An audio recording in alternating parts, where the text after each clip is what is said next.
fokuslah pada cahaya anak-anak kita, maka nanti cahayanya akan melebar, menerangi sisi gelapnya. Pak Habibie kecil itu ngomongnya pelok ya, nggak terlalu bagus ngomongnya, pendiam bahkan, tapi otaknya hebat. Orang tuanya fokus pada otaknya. Hari ini ketika Habibie bicara, kita nggak lihat cara bicaranya, yang kita lihat Habibie sebagai sosok pembuat pesawat terbang. Walaupun ngomongnya lumayan membaik ya, tapi nggak sebaik Soekarno, karena Bung Karno sudah orasi sejak lahir begitu. Gitu. Bakat kalau Bung Karno kan, bakat ngomong. Habibie enggak. Tapi kalau cahaya melebar, maka nanti kegelapan menjadi tidak relevan. Fokus saja. Ada yang punya anak cengeng? Kira-kira apa masa depan anak cengeng? Cengeng, baperan, sensitif, hatinya tergantung dunia luar sana. Ya, kalau di luar mendung ikut mendung, ada begitu Bu? Luar cerah ikut cerah. Ada tuh anak begitu tuh. Ya, kita nyebutnya sensitif, baperan gitu ya, kita marahin gitu.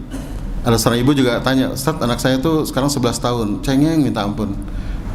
Gampang nangis, orang bilang cetek air matanya begitu. Terus saya bilang, Bu, jangan sibuk dengan cengengnya, coba ibu ingat-ingat kekuatannya di mana, hebatnya di mana. Lama dia mikir, lama gitu. Ustaz, kayaknya nggak ada deh kehebatannya gitu. Ibu ini apa sih gitu ya? Keunikannya deh Bu, nggak ada juga deh kayaknya Ustaz. Gitu. Jadi ingat yang black-black aja. Padahal kata Umar bin Khattab, kalau lihat kebaikan anak kita catat, kalau lihat keburukannya delete. Tuh Umar bin Khattab pesan begitu. Gitu ya. Maka mulai sekarang ayah bunda, kalau lihat kebaikan anak kita catat, kalau lihat keburukannya lupakan. Karena pada dasarnya nggak ada anak nakal ya. Kenakalan adalah jeritan hati yang nggak ketemu jalan keluarnya, atau potensi yang belum nampak buahnya. Sepakat? Nah, cerewet itu kan potensi kan, cuma belum nampak buahnya. Cengeng potensi bukan? Potensi belum nampak buahnya. Gitu. Terus saya bilang sama ibu, apa buka kekuatannya? Dia mikir lama gitu. Terus saya bilang, gini Ustaz, dulu ada tuh satu hal unik, kami berkesan. Waktu dia usia 7 tahun, kami ulang tahun pernikahan. Tiba-tiba dia datang bawa postcard gitu ya, dengan puisi indah banget, tulisannya mencong-mencong. Udah Bu, anak ibu tuh sastrawan udah. Jangan sibuk dengan cengengnya Bu, latih nulisnya. Jangan-jangan nanti setiap air mata tertumpah, lahirlah sebuah novel. Ya, yang membuat ribuan orang masuk Islam gitu kan. Who knows gitu kan. Nggak mungkin Allah ciptakan anak tanpa peran istimewa di masa depan. Sepakat? Tidak mungkin. Keyakinan itu harus tertanam kuat dalam diri kita ya Bunda. Jadi di anak tuh jadi rileks gitu loh. Nggak obsesif, nggak banding-bandingin, nggak tergesa gitu. Yakin aja. Nggak mungkin Allah nggak pasif, Allah itu aktif gitu. Dan fitrah itu aktif bukan pasif dia tumbuh.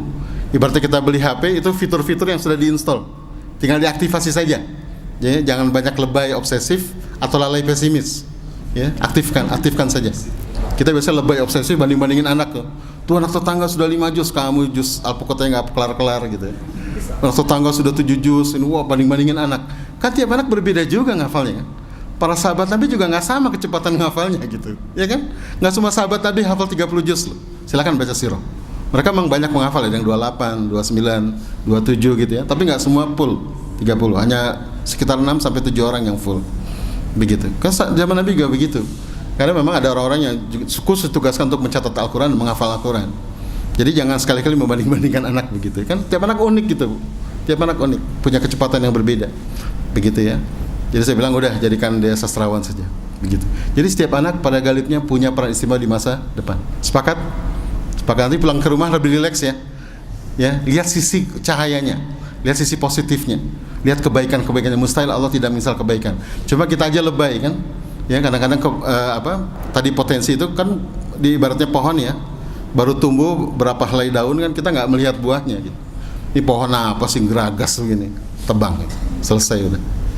Begitu ya. Ada yang punya anak ini nggak sangat cair, sama siapa aja gampang kenal, ada begitu?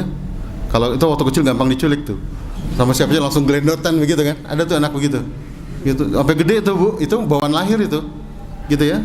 Udah gede dikit, kalau ada tamu ditemenin ngobrol coba. Nggak kenal padahal ditemenin ngobrol, sotoy gitu kan. Makan dimakan, minumannya diminum gitu. HP-nya dipinjem gitu. Kan kacamata kita lihatnya apa? Kurang ajar banget ya. Nggak tahu adab, nggak tahu etika gitu. Jangan dibenturkan sama adab begitu. Ya, di masa anak-anak jangan benturkan dengan adab. Adab itu nanti perlahan. Bahkan dalam salat itu diperintahkan usia berapa salat? 7 tahun ya. Karena ada masa 6 tahun untuk menumbuhkan dulu konsepsi dirinya. Termasuk keunikannya dikuatkan dulu begitu. Jangan dibenturkan dengan adab tadi ya. Anak suka ngomong kita sebut cerewet. Dibacain hadisnya. Ya. Hadisnya gimana? Barang siapa yang beriman pada hari akhir gitu, maka dia diam atau bicara. Itu kan hadis buat orang dewasa gitu kan. Anak-anak jangan dibacakan hadis begitu. Stres nanti dia. Begitu ya. Biarkan dia tumbuh, kita salurkan saja. Kalau di rumah saya itu ada anak saya nomor 3 cerewet, saya jadikan manajer humas di rumah. Tugas dia adalah mengkontak kakek nenek setiap hari Selasa dan Jumat. Orang seneng banget ya. Kakek nenek apa kabar, ngomong setengah jam. Gak apa-apa, kasih jabatan itu gitu ya. Sepakat ya. Seneng dia. Anak-anak yang suka mimpin itu, kalau kita lihat kalau suka mimpin apa biasanya munculnya? Keras kepala ya Pak. Keras kepala kan? Ada yang punya anak keras kepala? Ada? Nah itu pemimpin gedenya. Dia tuh anggota dewan keras kepala semua gitu. Ya, ini terlepas baik dan buruk ya. Nanti kan ada adab gitu ya, nanti ada adab. Jadi yang penting tumbuh dulu aja sifatnya, nanti adab perlahan-lahan masuk. Begitu. Kenapa Allah perintahkan salat di usia 7 tahun? Karena salat adalah adab kepada Allah kan. Diperintahkan bukan sejak dini, sejak 7 tahun. Ada masa 6 tahun untuk menguatkan tadi konsepnya. Konsep tentang Allah, konsep tentang Rasul, konsep tentang diri, ya, konsep tentang sifat uniknya. Itu dulu dihargai begitu. Gitu ya. Anak yang cair tadi apa masa depannya? Yang sotoy tadi gitu. Apa misalnya duta besar ya, public relation Bu ya. Itu orang-orang itu kayak gitu kan nggak bisa diajarkan ya. Itu bawaan orok gitu. Kita punya nggak teman di sekolah rankingnya biasa aja, tapi kalau reuni nggak ada dia sepi, pernah? Iya kan, kalau nggak ada dia sepi, begitu ada dia rame gitu. Tapi rankingnya biasa aja. Itu kalau didalami mungkin jadi perusahaan PR ya, jadi perusahaan advertising. Cuma sayangnya kita kadang-kadang melihat itu sebagai keburukan begitu, gitu ya. Oke, sekarang sepakat ya. Setiap anak pasti punya peran istimewa di masa depan. Sepakat Bunda? Yakin? Ridho apapun yang Allah tentukan? Benar nih? Nah, ada seorang ibu tanya gini, Ustaz, anak saya tuh Ustaz sukanya bersih-bersih Ustaz, beres-beres gitu ya, nggak boleh ada yang kotor, dirapihin gitu ya. Saya khawatir Ustaz gedenya cleaning service gitu. Loh, kata ibu ridho katanya. Iya, tapi cleaning service gitu loh Ustaz gitu. Saya mau tanya sama ayah Bunda, siapa yang ridho anaknya jadi cleaning service? Angkat tangan. Katanya ridho tadi. Siapa yang ridho anak cleaning service? Ridho kan? Jangan khawatir ayah Bunda. Kalau yang kita khawatir kalau fitrahnya hilang. Kalau fitrahnya tumbuh pasti rezeki datang, jangan khawatir. Perusahaan terkaya nomor 3 di Swedia perusahaan cleaning service. Perusahaan terkaya nomor 5 di Cina perusahaan sampah. Tapi yang diurus sampah se-Cina, gitu ya. Nah, maka ya Bunda jangan pernah khawatir dengan peran kita sekecil apapun sepanjang itu panggilan hidup kita. Jangan khawatir, rezeki pasti datang. Maka ada seorang ulama mengatakan deraskan maknamu, bukan tinggikan suara. Karena hujanlah yang akan menumbuhkan bunga-bunga, bukan petir dan guruhnya. Ya, CEO-nya Apple, Guy Kawasaki mengatakan jangan cari uang, tapi cari makna. Kalau kamu cari makna, nanti makna datang, uang datang. Tapi kalau kamu cari uang, nanti uang hilang, makna hilang. Itu ucapannya Parna Kasali juga ya. Pernah baca tulisan itu? Ya, dengan umur saya sekarang 49, saya banyak teman-teman yang dulu orang-orang hebat waktu selesai kuliah. Dari UI, dari ITB begitu. Kemudian mereka jadi kutu loncat. Pindah-pindah perusahaan mencari gaji yang besar. Tanpa sadar umurnya sudah 50-an sekarang.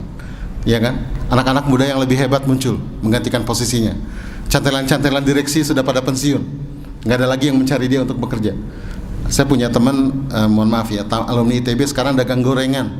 Umurnya 52 tahun, padahal dia ahli minyak. Gitu. Karena nggak ada yang mau nampung dia lagi hari ini. Ya, orang perusahaan lebih senang meng-hire orang-orang muda begitu. Dengan gaji lebih murah dari dia gitu kan. Dagang gorengan sekarang. Kerjanya minta sama alumni begitu. Ya kenapa? Karena dia cari uang sepanjang hidupnya. Maka begitu uang hilang, makna hilang. Tapi kalau sepanjang hidup kita cari makna kita, maka nanti makna datang, uang datang. Jangan pernah khawatir. Profesor Dr. almarhum IPB Andi Hakim Nasution mengatakan jangan cari ketenaran, carilah kebenaran. Kalau kamu cari kebenaran, nanti kebenaran dan ketenaran akan datang. Tapi kalau kamu cari ketenaran, nanti dua-duanya akan hilang. Itu sebenarnya nasihat gitu udah banyak ya kita dengar ya. Tapi kenapa? Tekanan-tekanan ekonomi ya, kesibukan kita hari-hari kadang-kadang melupakan kita dari tujuan itu. Makanya ya Bunda, dalam Islam itu ada yang namanya Ramadan. Ramadan Idul Fitri ya. Ramadan adalah apa? Saat-saat kita dijungkir balikan agar menemukan kembali titik kesadaran siapa kita sebenarnya. Begitu. Maka di Ramadan itu di hari-hari terakhir itu ada yang namanya malam Lailatul Qadar. Malam yang lebih baik daripada 1000 bulan. Gitu ya. Ada ulama yang mengatakan itu adalah malam untuk menemukan siapa kita sebenarnya. Kalau kita bisa menemukan siapa kita sebenarnya, maka selesailah kehidupan kita. 1000 bulan itu kalau dikurs jadi 83 tahun. Itu adalah rata-rata usia manusia terpanjang. Artinya apa? Kita akan abadi ketika kita menemukan siapa diri kita. Kita akan abadi karena kita akan menunaikan tugas-tugas yang Allah berikan kepada kita. Itu ya. Dan saya banyak melihat orang-orang yang menemukan dirinya itu hidupnya jadi lebih panjang umurnya. Jadi lebih sehat begitu. Kenapa? Karena manfaat. Dan rezeki mengalir karena manfaat.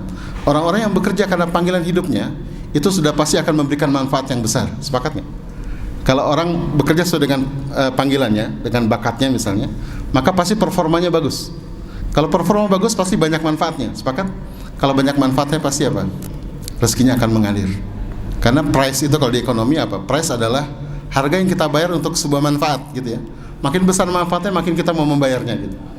Gitu loh. Artinya apa? Uang ini akan jadi efek gitu. Maka tadi carilah makna. Kalau kita ketemu makna, maka makna datang, rezeki datang. Gitu ya. Mungkin itu bisa disampaikan. Alhamdulillah, jazakumullah. Assalamualaikum warahmatullahi wabarakatuh.